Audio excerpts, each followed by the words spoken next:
Hi, I'm Cliff and I'm here with Dinah, Hi everybody. and we're asking the question, what is better for Shiatsu, Zen theory or TCM? Okay, so let's have a quick look at TCM first of all. Well, TCM is based around the 6 Zhang-Fu paired organ functions, and in TCM the yin organs are more important. That's true, isn't it? Absolutely, yes. The focus is always, confusingly, they're called the Zhang organs, but they are actually the yin. The 5 yin organs are given the most important jobs in Chinese medicine. Because the yin, they're the deeper, more functional organs. Yes, as you said, I think before, the yang organs tend to be seen more like tubes that things go through. Yeah. But the yin organs store things and metabolize and transform things, and they house the 5 forms of spirit. Right, okay. And the other thing that's worth noting is that they're a metaphoric system. So we see a lot of metaphors in TCM, don't we? Like mists and bowls. We'll see many more of those in this presentation. Yes, and it's really useful to remember that it doesn't that metaphors are part of they're inbuilt, if you like, into the system. Yeah. Yeah. Okay, so what about Zen theory? Well, there's lots of very interesting differences between the structure of Zen theory and TCM. I mean, Matsunaga reintroduced meridians back into Shiatsu, and he also linked the functions of the meridians with Western medicine, and we'll look at that as we go through. Mm-hmm. He brought in the Kyojitsu principle, which is basically the principle of yin and yang in the touch. And I think important for us, in Zen Shiatsu, the yang meridians and the yin meridians are pretty much equally important, aren't they? Because it's a bodywork system, and after all, we do spend a lot of time working on the back. Yes, back and front. And of course, he gave us the extended meridian system. That's true. And the paired meridians in his system share the same vibrational quality, the energetic activities and functions that we're going to explore actually in this piece. Presentation. Yeah. Okay, so there we are. We've got the meridian expressions, the general functions, and I think one of the most important things as well that makes it very different from TCM is the meridian expressions are actually kinesthetically experienced. In other words, when we learn them, we're not just learning theory in our head, we're actually experiencing a movement of ki in our bodies. And that movement of ki is a direct kinesthetic experience, isn't it? It's not just a... And that's a crucial difference, I would say, between the study of Chinese medicine, which tends to be with great big textbooks, whereas the study of Zen Shiatsu is, as you say, we explore it and we experience it within our bodies. We're tuning in to those different vibrational qualities. We're tuning in within our own bodies, somatically sensing what is going on and linking that to our bodywork practice. Yeah, and that's a very good argument for Zen being very appropriate for Shiatsu, isn't it? Yeah, perfect. Okay, so let's explore one. And the first one we've got coming up is lung and large intestine. And the expression that Matsunaga gave us is the yawn, or taking a deep breath. And the function, the general function of lung and large intestine, is intake of ki and elimination. Okay, so to make this practical, I think we should actually do the exercise. So I'm going to talk you through the lung and large intestine meridian expression, very similar to the picture we've got here. Okay, so if you just like to stand, feet shoulder width apart, just relax your body, and then bring your arms up and to the sides, so they're at an angle, like a big yawn. Stretching the thumb and the forefinger, opening up the chest and breathing in, taking a deep breath, and then of course breathing out and relaxing. And you can breathe in, do that 2 or 3 times, breathing in, feeling that chi from the air going into the lungs, and breathing out. One more time, breathing in. And then breathing out. Okay, now the elimination function obviously relates to the bowels, the large intestine, but also it relates to the exhalation, doesn't it? So that feeling, energetic, kinesthetic feeling that we had of that energy going in from the breath, spreading out through the body, is the expression of the lung and large intestine in Masanaga or Zen Shiatsu theory. Okay, so let's have a quick look at the lung Zhang Fu. Well, the main functions of the lungs in Chinese medicine are they take qi from the air, so that's very similar. They form the qi of the chest. Again, that's something you would kind of experience with the Makaho stretch, I would say. But they also descend qi and fluids. Yes, and they are the highest organ of in the body. So it's a way, and it's a bit inevitable that when the heavens qi comes in with the breath, it naturally descends through the body, because where else can it go? Yes. Descends and disperses. Yes. So actually, the description, usually the list of Zhang Fu functions starts with governs qi and respiration, governs qi. So really, it's just like the Zen Shiatsu. Yes. Intake of qi and respiration, elimination. Yes. And I think the big difference is that Masanaga, as you say, gives the yang organ equal value with the yin. And it's not, it's we need to balance letting go with taking in. Right. On every level, physical, emotional, and spiritual levels, even. Right. Open to the new, able to let go of what we no longer need. Yes. And one thing I think that the TCM does add, though, and that's the whole idea of descending, especially descending the fluids, because if you get a lot of fluid in the upper body, for example in a cold, or when you get edema in the upper body, and also there's a link with urination with the lungs as well, especially in elderly people, there's that descending function of the fluids is something that you do see clinically, and you can relate that directly to the lungs, and that's not necessarily in the Masanaga system. No, you wouldn't know that, would you? No.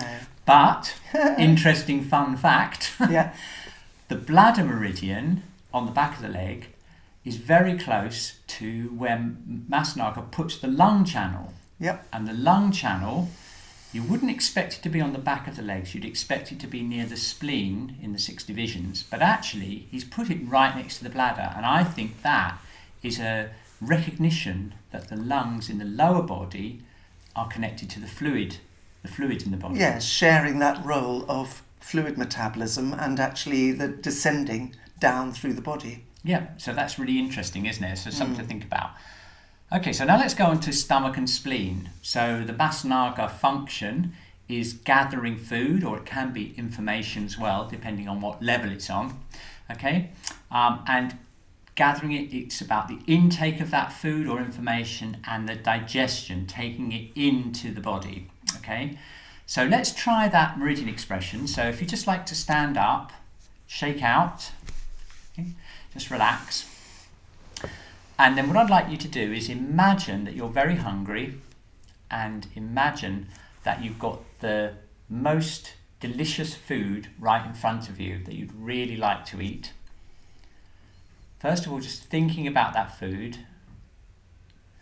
and then let's move towards it and embrace that food. So we're going to take hold of the food, and we're going to bring it in towards us, in towards our mouth. And imagine that food going in, and then we're chewing the food, and we're imagining it going into the digestive system, and that energy then going around the body and nourishing the whole body. Okay, so just get in touch with that energy. You notice the quality of it's very different from the lungs. The energy goes more onto the front of the body, where the stomach and spleen channels run on the body, and also it gives you that feeling of being grounded and more kind of solid feeling. Okay, so let's have a look at the TCM and see how that compares. Okay, look, this is a lovely metaphor, one of my favourites. Okay, so the stomach, they say, is like a cooking pot. And the spleen yang is like the fire that cooks the food. And in TCM, the main emphasis is this transformation of food and drink into the blood and the body fluids. So the liquids of the body and the blood are formed by that process of transformation. And also one of the sources of qi in the whole body, food qi, gu qi, Right, yes. is from the transformation of food and fluids. So it's foundation of blood and fluids, but also one of the 3 sources of qi in the whole body. Yes. So super special, stomach and spleen work together. And I particularly find this TCM metaphor very useful, really, because the thing is, you can see immediately how it can go wrong. Absolutely. You know, if the fire is too weak, then the food is not going to get cooked properly. If the fire's too hot, it's going to get too hot. Hot and dry, so they have bad breath and indigestion and burning sensations in the digestive tract. Exactly, and a similar thing can happen if the water that goes, or the food that goes into the pot, is not enough. So let's imagine you eat lots and lots of ice cream, cold things, raw food, and the poor old fire is trying to cook it and it can't. Yep. And you're going to get a similar thing with too much cold, too much maybe diarrhea. Damp is the key damp. thing that often is associated with spleen qi deficiency. You get damp, so soggy, heavy, wet, anything oozing. Obviously diarrhea, discharges, but heavy feeling, that's what dampness gives the body as well. And that is, yes, exactly where the fire is overwhelmed by the fluids. And then if we eat a lot of dry, hot, spicy foods, and we've got a lot of spleen yang, so we've got a really hot fire, we put more hot, dry things in, then it's not surprising we get burning feelings in the throat, maybe vomiting, and acid reflux, and all those things. So that's a really great metaphor and very, very useful clinically to find out what's going wrong with the digestive system. Okay, so let's move on to the heart. And here we have the Masanaga expression, and you can see immediately from the picture it's a very different feeling from intaking with a yawn, and very different from gathering food. You can see from the picture this is much more internal. So let's experience that. We're going to sit comfortably, place our hands in the prayer position. Notice that the heart and small intestine meridian are expressed outwards to the world. We're going to open up the armpit underneath heart 1, underneath the armpit, and let's just go into a meditative state, tune into our emotional center in the center of the chest. You notice that your mind becomes calmer, and you become aware of your emotional center and also of your consciousness.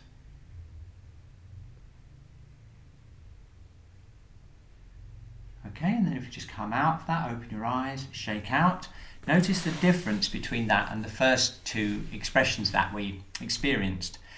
Okay, so Masanaga gave the general function of emotional center and assimilation, and he also linked it, and this is a Western medicine correlation, with the central nervous system, because in Western medicine we think of the awareness and the mind as being part of the central nervous system. Yes, consciousness residing in the brain, if you like. Yeah, rather than the heart. Yes, although we know it doesn't really. Yeah, that's right. Okay, so let's have a look and see how that contrasts with the TCM, Zhang Fu. Well, interesting, because with TCM, there's a lot of emphasis placed on the blood, isn't it? So in TCM, there's this kind of idea that the blood is formed in the heart. The blood is formed by an interaction with the spleen, qi, transforming the food, and then it's sent up into the upper burner where it's turned into blood. Yes, it's acted on by the kidneys, sending their energy up from below, if you like, as the foundations provided by stomach and spleen, transforming food, are then moved across to the heart. Kidney energy acts on that, and in the heart the red seal of the emperor is applied, and the heart blood is created and then circulated by the heart. That's it. But the thing I find interesting and very useful in the TCM is the way that the blood and the Shen, or the mind or the spirit, are connected, because they say that the Shen, that the heart houses the Shen, but more sort of dramatically, I think the Shen is actually rooted in the heart blood. Yes, and if the heart blood is deficient, the mind can't settle. That's right. Yep. And remember that you'll see this in the course, but remember that blood in Chinese medicine has a psychological component, and it is about feeling at ease with yourself. It's about how kind you can be to yourself, and it's got that calming quality, a yin nourishing quality. And the consciousness, represented by the Shen, must be supported, as you say, rooted in that heart blood, in order for the mind to feel at ease. Just reminds me so much of Heart 7, really, because Heart 7 tonifies the heart blood, and it also calms the mind, because that's exactly the same thing in Chinese medicine. If you tonify the heart blood, you will calm the mind, because exactly. the Shen will be more rooted. So I think that's another useful image that we can get from TCM, which we might not get just by focusing on central control and central nervous system, for example. Yeah, that's right. So moving on to kidney and bladder, here we've got a great picture of 2 kids or 3 kids getting ready to run. Okay, so we've got a slightly more extended exercise for you to get in touch with that. So I'll talk you through that. Okay, so first of all, I want you to just stand. Okay, just stand and imagine that there's a safe space right ahead of you, about 20 meters ahead of you, and then relax your body and imagine now that somewhere behind you there's a danger, a threat. Could be a tiger crawling through the undergrowth ready to jump on you. Okay, think of the safe space in front of you. Okay, now as that tiger approaches, you'll probably feel awareness of the back. The adrenal system gets activated. The nervous system becomes more alert. Your hearing gets more acute as you're listening out for the danger. Okay, and so suddenly now the tiger's starting to run towards you. So we're going to run. I'm going to run on the spot. Here we are, running. Okay, just getting closer to the safe space. Closer. Keep running. And then stop. Close the door. And then relax. You're completely safe now. You'll feel your adrenal system starting to calm down, the nervous system calming down, okay, and your whole body can relax. Okay, and that's an example of feeling the kidney and bladder energy in Chinese medicine. And Masnaga described that as purification and impetus, and obviously the purification is connected to the kidney in Western medicine. Yes, filtering the blood and cleansing it, creating urine to be expelled. So purifying the body, but also providing the power to move forward. And in Western medicine, we link that, don't we, to the autonomic nervous system, and also the endocrine system, because you've got the adrenal system and that activates all the body processes. Yeah, so the fight and flight system is activated in the ANS, the autonomic nervous system, and then adrenals support that process over time. So they're all part of that push forward away from danger or towards our goals. Yeah, brilliant. And look, let's have a look at the kidney Zhang Fu. Well, of all the Zhang Fu, you could argue that the kidneys are the most important because they're the foundation of yin and yang of the body. Mm-hmm. They store the Jing, or the essence. In other words, they link us with our ancestors. And look, this is another lovely metaphor. I love this one. You can imagine that the Jing, which is this essence, is a precious fluid, and it's stored in this lamp. And the light is the pilot light. It's the kidney yang. It's like a pilot light, and that's the pilot light that lights the cooker that we looked at. Yes, if you want. But it also, the kidney energy underpins every metabolic transformation process in the whole body. Right. So it is, as you say, it underpins everything else. It's the foundation.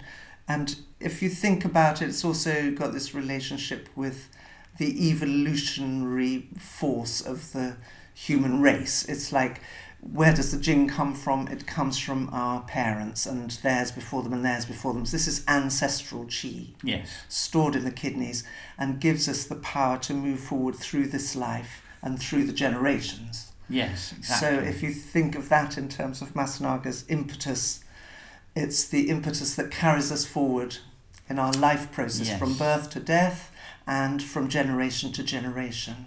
Right, so the concept of being foundation of yin and yang in the body adds something to the Masanaga, I think, because the getting ready to run tends to emphasise the more yang aspects, doesn't it? And also the whole concept of the Jing, I think, gives you a lot more depth. Like, where does that impetus come from? Yeah. It's not just a case of just getting up and doing things. It has a much deeper, almost like spiritual connection with your ancestors. With the lineage of the ancestor, yes, of the Yeah. whole race, absolutely. So I think that's really useful. I think that, and It's I love that. enriching. Image. Yes. Yeah. Okay, great. Let's go on to heart protector and triple heater. Okay, so Masanaga's expression is protecting the body, and this is the position that we have here, and you can see it in the picture. And let me just take you into an experience that will allow you to experience that kinesthetically. Okay, so first of all, just stand up, shake out again, just relax, and just imagine that everything is nice and relaxed and warm. There's no real need to protect yourself. You're feeling relaxed in your body. Okay, so now imagine that the heating starts to go down and it starts to get colder and colder in the room. Now, what's the natural thing you do? The natural thing is probably to put your arms around you, maybe rub your triple heater in your arms just to keep warm. And then if we add in the feeling of needing to protect ourselves by imagining that you're surrounded by people that don't really know you and you don't feel that they like you, that means you'll probably want to curl up in a ball and protect yourself, just like the picture. So let's do that. Let's just curl up and see what that feels like. See, a very different experience from getting ready to run, isn't it? Notice that the heart protector and the heart are inside protected, and you'll also notice that the triple heater channel in the arms, the body and the legs are all on the outside of the body protecting you. Okay? Now, if you then imagine it starts to get warmer, suddenly all those people leave and loads of your friends come into the room so you can relax and you don't need to protect yourself. You feel your body kind of opening up and spreading out again. There's no need to protect yourself with your legs and your arms. Okay, and that's the experience of the Masanaga expression, protecting the body. Now, Masanaga has the keywords of circulation and protection for triple heater and heart protector, and he links it Western medicine-wise with the lymphatic system, which of course wasn't overtly described in Chinese medicine. But yes, and he takes some of the jobs of the lung in producing protective, defensive qi or wei qi.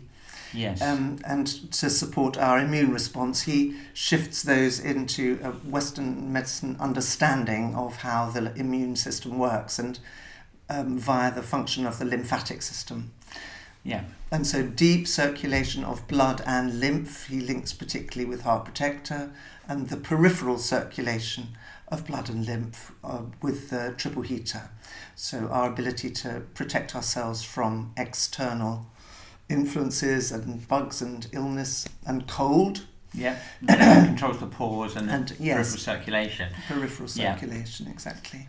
And there's a kind of natural tension, if you think about it on an emotional level, between our desire to protect the core of ourselves and in that curling round feeling, and then wanting to open and connect with others, so that, there's a kind of movement which is a bit like a flower closing and then opening, Yes. as depending on how we're feeling. Yes. Whether we feel sociable and like running towards and hugging our friend, or whether we feel like curling away and turning the opposite direction, you know? Yeah, exactly. So yeah. there's a strong emotional link between the responses. Absolutely, yeah. So let's have a look at the TCM. Well, heart protector Zhang Fu, very much connected with the heart. Essentially, it's to do with protecting the heart and assisting the heart in all its functions. Yes, it doesn't really have any separate jobs of its own. No. But the energetic of it is really that protective one. It protects the heart, it supports the heart, and it assists the heart.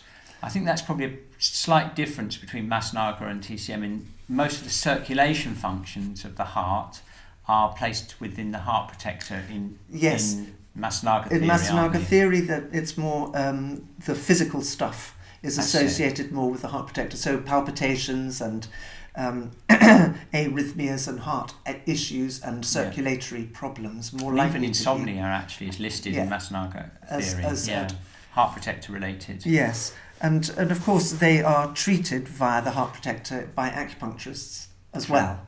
They are. And his emphasis on the heart is more on its high vibrational stuff and the spiritual and emotional levels. Yeah. Okay, let's have a quick look at the triple heater. Right, so what I've done here is I've done a picture of the production of qi, because we talked already about how the kidneys are like the pilot light that light the fire, that cooks the food, that then combines with the air to form the qi. And one of the types of qi that is produced, along with meridian qi and all the other types of qi, is of course the wei qi. So basically in TCM, the triple heater coordinates the three burners to produce the wei qi, or the defensive qi, which is this energy that protects. It goes all around the body and it protects us from basically invasion from the outside. And it also has another function, which is to regulate the water passages. So that's very similar to the lymph system. Yeah, absolutely. So, and I think that's probably how from a clinical point of view, that's certainly how I find it useful to understand the triple heater function, because if someone is weak, their immune system is weak, it generally means that either they're not breathing right, they're not eating right, or they've got some kind of fatigue or some type of constitutional thing. Maybe they've inherited a vulnerable constitution in the first place from the ancestors. But it's interesting as well, sometimes you'll get a bunch of symptoms just in one area of the body, one of the three burning spaces. Yes. And they're not necessarily linked through the other meridian pairs. No. So, and then you might consider triple heater's role in that. Exactly, yes, that's right, yeah. So I think and this is an unusual one. Notice this is a yang organ. That's true. But it is probably the most controversial, even in Chinese medicine to this day. They're always talking about how it can be interpreted, the sanjiao, and what it actually gets up to. What is the triple heater? Yes, in fact, that's a whole other story we won't go into now, but a very interesting one in relation to the fluid metabolism through the connective tissue. Yes. And new understanding of fascia and its role in touch therapies and so on, and as a medium of communication. That's right, and some people actually go as far as to say that the fascia itself is basically the triple heater. Triple heater, exactly. Because it connects the whole body, yes, absolutely. We've got a whole other story there. Yeah. Okay, so finally we get to the liver and gallbladder, and we've got a lovely exercise to really experience the liver and gallbladder function taken from Masnaga, and it's based on this picture you can see here. So let's just try this exercise. I'm going to stand up and do it with you. So the idea is, first of all, we can just close our eyes and relax our body, and then we start walking along, okay, and we're walking on the spot, swinging our arms, everything is relaxed, everything is kind of happy and stress-free, okay, and everything's fine until we get to a junction. We've got the road turning to the left and the road turning to the right. Okay, so now we've got a choice to make. We've got to decide whether we're going to go left or right. So just for this exercise, I want you to imagine that if you go down the left road, you're going to be going somewhere that you really don't want to go to. It might be a place, or it might be a person you don't want to see. Okay? And on the right road is a place that you really do want to go and see, that you really want to meet a person or you want to be there. So let's explore what happens to the liver qi when we make different decisions. So first of all, let's force ourselves to go down the road we don't want to go down. So I'd like you to turn to the left. Feel how your energy feels just turning to the left. And now let's force ourselves to walk down the left road. Now, as you're walking, okay, just notice what happens on a physical and an emotional level. You'll probably feel your muscles and your joints are reluctant to move. They don't want to move. They feel stiff and maybe a bit heavy. And on an emotional level, you'd probably be irritated or maybe even angry that you're forcing yourself down this road you don't want to go to.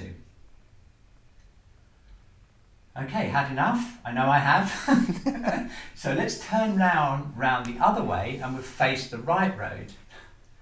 So now we're going to start walking towards the place that we really want to go to. Notice how your joints and your muscles tend to free up.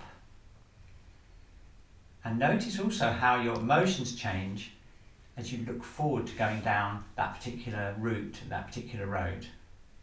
The anger and irritation kind of drops away and you're feeling a lot more happy. Okay, very good. And just shake out. Now that experience is a very, a great experience based on Masnaga's which way to turn, and it really gives you a very clear idea of what happens to the liver qi if it gets obstructed. Yes, it's interesting because as well, it's with most of the expressions, we're looking specifically at what you could call the vibrational quality that is generated. So taking a deep breath and letting go gives you a feeling. Yeah. What Michael Rose actually always used to refer to as the air feeling of the metal. Oh, yes, yeah.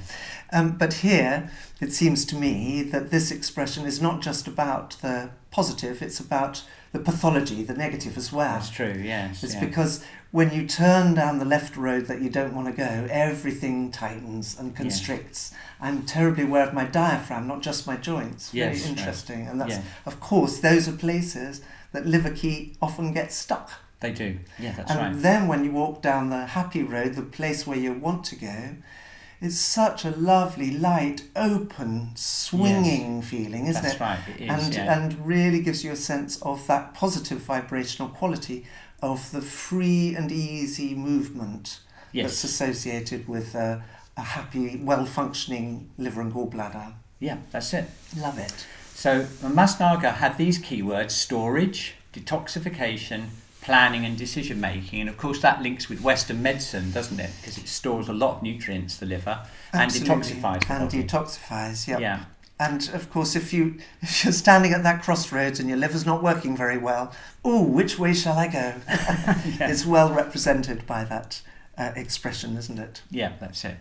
Now, what about the TCM? Well, interestingly, I mean, there's quite a big emphasis on blood, isn't there, in the liver zang fu. It doesn't produce the blood, but it does store it and it sends it out. This is where the distribution function comes. Yeah. It sends the blood out to the muscle. So literally, when you do some action, then the liver blood will go to the muscles and tendons and enable you to smoothly operate whatever you're doing or to do whatever you're doing. Yeah, liver blood nourishes the eyes and it nourishes the tendons. Mm-hmm.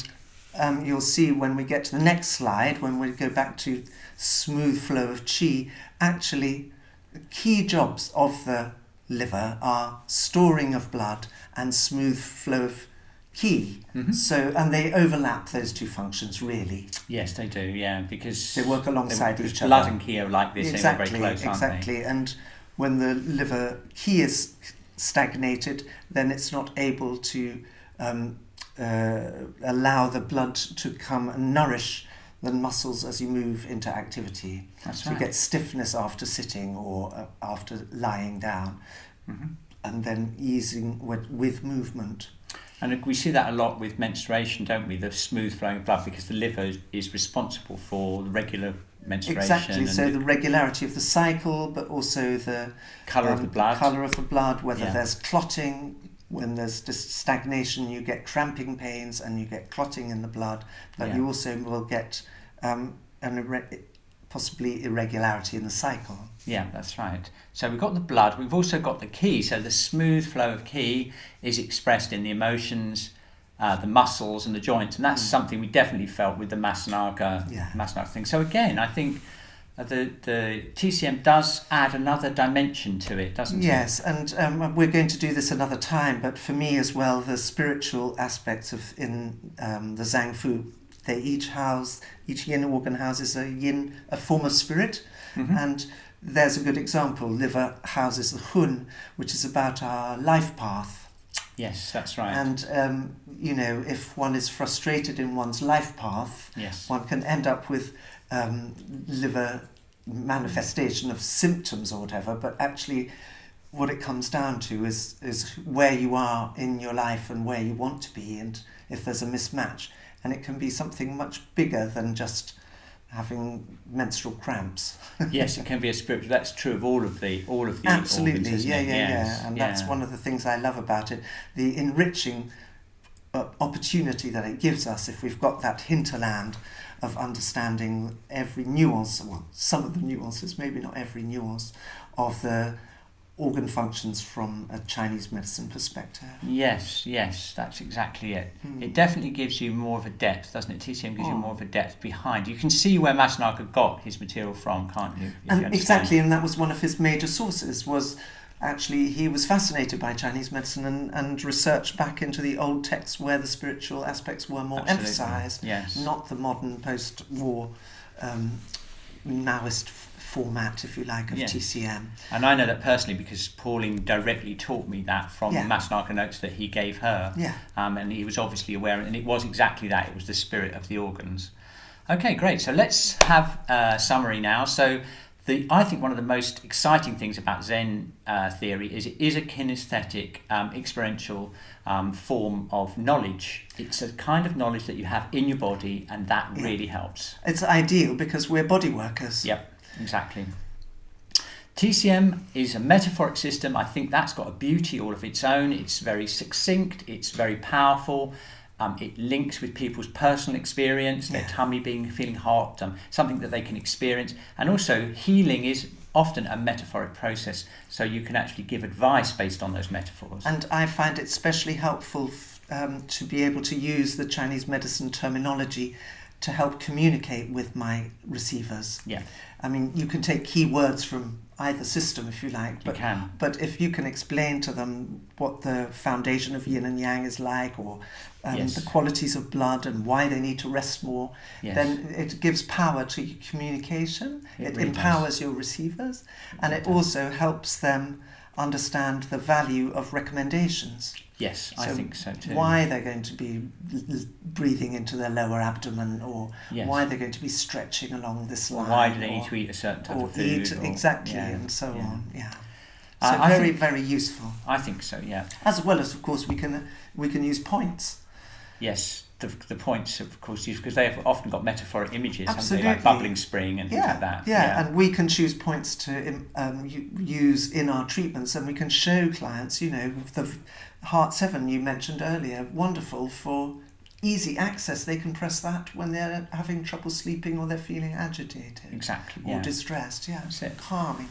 Now, the thing about Zen and its links with Western medicine, I think very useful, because you can talk in a Western medicine language to your clients, and so that's really helpful. I think TCM, as we've discovered, does give more information on internal processes. It does. And that can be useful to give us a deeper understanding of what's going on with pathology of our clients. And the thing I really like about Zen, and this links with the kinesthetic experience thing, is it links the functions to body expressions as well. So you can kind of see that. You can almost see that sometimes in the body posture. You know what Absolutely, I mean? yeah. So, and you can act it out for your clients and show them. You can. And get them to experience for themselves. So that's, again, really empowering for them. Yes. If they can see that everything's hanging down and soggy, and you know, tell them that, you know, spleen confers the ability to feel lightness in the body. Yeah. Yeah. And you know, it's the organ of transformation, and it opens up to the consciousness of possibilities. That's right. They don't have to feel burdened. If only they'd have more nice warm root vegetables and soups. Yeah, exactly. Yeah, and the same thing with the Zen things as well. I mean, the actual you know, there's another whole world as well of linking the expressions to macros that we'll maybe look at another time. Yeah, so there's wonderful. loads more things we can explore. Hours of fun. Yes, but this is the end of this presentation anyway. That's contrasting Zen and TCM for Shiatsu, and I just hope that we've opened up some experiences for you to make some connections, and also to evaluate how both systems are so useful with Shiatsu. So thank you very much, Dinah. My pleasure.